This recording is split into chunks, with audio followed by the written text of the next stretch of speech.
नमस्कार, स्वागत है आपका। आप देख रहे हैं द न्यूज और मैं रानी गुप्ता आपके साथ। इस वक्त की खबर सामने आ रही है कोर्ट की कार्रवाई से जुड़ी हुई। आपको बता दें, दरअसल एडवोकेट प्रशांत भूषण ने एक बार फिर से कोर्ट के आगे ये गुहार लगाई है कि जो रोहिंग्याओं को डिटेन किया गया है उन्हें रिहा कर दिया जाए। तो दूसरी ओर बात अगर हम आम आदमी पार्टी के बेहद खास और अरविंद केजरीवाल के बेहद करीबी नेता दुर्गेश पाठक की करें तो उनकी एक याचिका को दिल्ली हाई कोर्ट ने खारिज कर दिया है। दरअसल आपको बता दें कि अधिवक्ता प्रशांत भूषण ने जस्टिस बी.आर. गवई और जस्टिस के.वी. विश्वनाथन के समक्ष भारत में अवैध रूप से हिरासत में लिए गए रोहिंग्या शरणार्थियों की रिहाई से संबंधित याचिका को मेंशन किया है।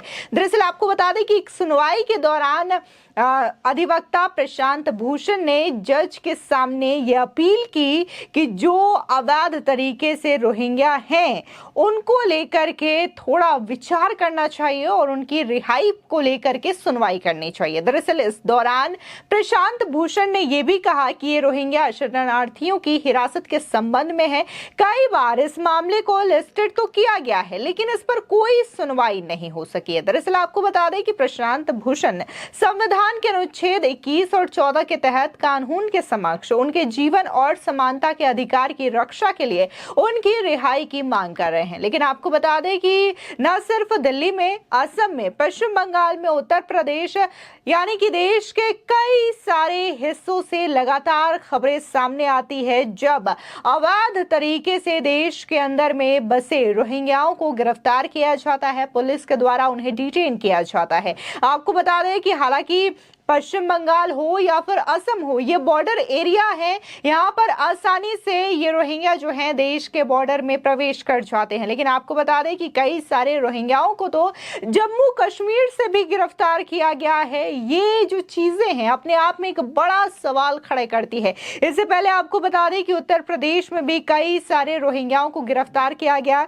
जिन्होंने बकायदा फर्जी तरीके से न सिर्फ Aadhaar card, voter ID, PAN card बल्कि पासपोर्ट तक बनवा रखा था और इनकी मदद भी जो है नेताओं की ओर से की गई थी इनके पासपोर्ट वगैरह को बनवाने के लिए, वोटर ID को बनवाने के लिए, जिसका पूरा रैकेट का खुलासा हुआ था और पता चला कि कैसे चंद पैसों की लालच में जो नेता हैं वो इन रोहिंग्याओं की मदद करते हैं, उनकी वोटर ID बनवाते हैं ताकि जब वोटिंग का समय हो, इलेक्शंस का समय हो तो ये रोहिंग्या उन्हें वोट दे सके। ऐसा ही सीन जो है वो दिल्ली में देखने को मिलता है। दिल्ली में भी कई तरीके से अवैध बस्तियां जो हैं वो रोहिंग्याओं की देखने को मिली है और रोहिंग्याओं को गिरफ्तार भी किया जाता है।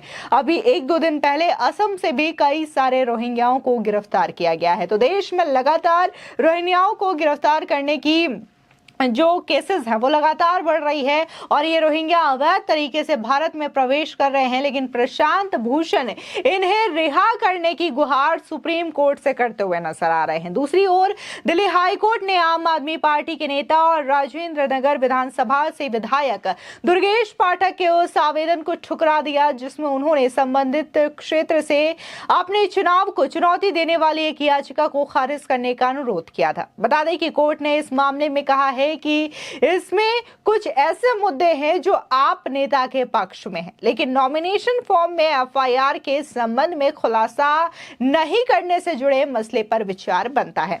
दरअसल दिल्ली हाई कोर्ट के जस्टिस यशवंत वर्मा ने राजन तिवारी नाम के एक वोटर द्वारा दायर चुनाव याचिका को 22 जुलाई को संबंधित रोस्टर बेंच के सामने सुनवाई के लिए लगा दिया। याचिकाकर्ता ने दुर्गेश पाठक के चुनाव को खास तौर पर जिन 4 आधारों पर चुनौती दी है उनमें पहला, नॉमिनेशन फाइल करते हुए आपराधिक पृष्ठभूमि का खुलासा न करना, दूसरा, नॉमिनेशन के स्क्रूटनी वाले दिन तक लाभ के पद यानी कि ऑफिस ऑफ प्रॉफिट पर कायम रहना, तीसरा, वित्तीय वर्ष 2019-20 के इनकम टैक्स रिटर्न भरते हुए तथ्यों को छिपाना और एक प्राइवेट कंपनी में शेयर होने के बारे में चुनाव आयोग के सामने गलत दावे करना। बता दें कि दोनों पक्षों की दलीलें सुनने के बाद दिल्ली हाई कोर्ट ने 3 मुद्दों पर आवेदक आम आदमी पार्टी के नेता के वकील की दलीलों पर सहमति जताई पर नॉमिनेशन फॉर्म के साथ भरे जाने वाले फॉर्म 26 में आप नेता का अपने खिलाफ लंबित FIR का खुलासा न करने का मुद्दा दिल्ली हाई कोर्ट को खटका। कोर्ट ने कहा कि वो कानून में इस दुविधा भरी स्थिति से वाकिफ है कि किसी याचिका को आंशिक रूप से ठुकराया नहीं जा सकता। जहां तक ऑफिस ऑफ प्रॉफिट आरटीआर के खुलासे और शेयर होल्डिंग से जुड़े अत्यधिक अनुमान से जुड़े दावे हैं, वे आवेदक के पक्ष में नजर आते हैं। पर फॉर्म 26 के संदर्भ में उम्मीदवार द्वारा अपने खिलाफ लंबित एफआईआर का मुद्दा ऐसा है जिस पर साफ तौर पर विचार बनता है। इसलिए हाईकोर्ट इस स्टेज नी इलेक्शन पिटीशन को खारिज करना न्यायोचित नहीं लगा।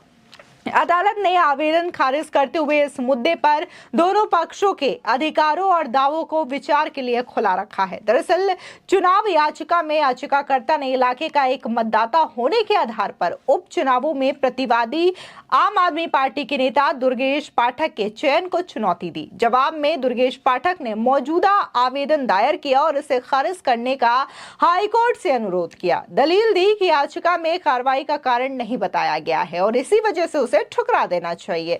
याचिकाकर्ता का कहना था कि नॉमिनेशन के स्क्रूटनी तक Durgesh Pathak Delhi commission for protection of child rights के सदस्य पद पर बने हुए थे, यानी कि जब तक वो चुनाव लड़ रहे थे तब तक लगातार वो अपने पद पर भी बने रहे। इसके अलावा जब उन्होंने अपना नॉमिनेशन दायर किया तो उन्होंने कई सारी चीजें चुनाव आयोग से छुपाई, जिनमें से खासकर जो क्रिमिनल बैकग्राउंड है, जो उनके खिलाफ एफआईआर दर्ज हुई थी, उस मामले को भी दुर्गेश पाठक ने छुपाया था। और इस नॉमिनेशन में उन्होंने किसी भी एफआईआर का जिक्र नहीं किया। एफआईआर जो कि उनके खिलाफ हुई है उसे उन्होंने चुनाव आयोग से छिपाया है, जो कि अपने आप में एक बड़ा अपराध है।